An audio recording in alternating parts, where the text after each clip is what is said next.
So I knew that my passion was inner cities, but I actually, overkicked my coverage, as they say, when I moved into this neighborhood that was the south end of Martin Luther King Boulevard in the mid-'90s. It was one of the more dangerous streets in America, and witnessed drug dealing like I had never seen before, a neighborhood that had it punctuated with violence often, and was very overwhelmed. But I still had this cockiness that I could come in and change things, and was really set straight by a bunch of mostly elderly tenant leaders who gave me my comeuppance at a time when I really needed it. You credit a woman named Virginia Jones as having a profound influence on your life and your career.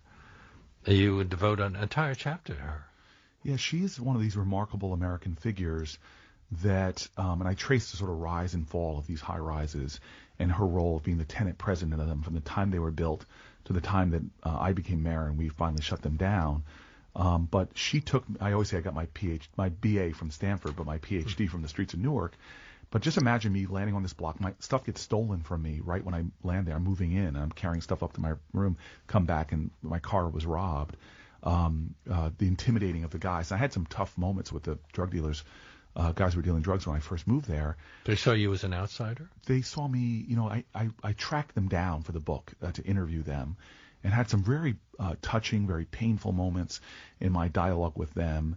One of the guys, Jace Bradley, who I write about in the book, who was one of the more amazing drug kingpins of this neighborhood, ran something that almost is unbelievable. I had to go to people that worked for him to really get the full story.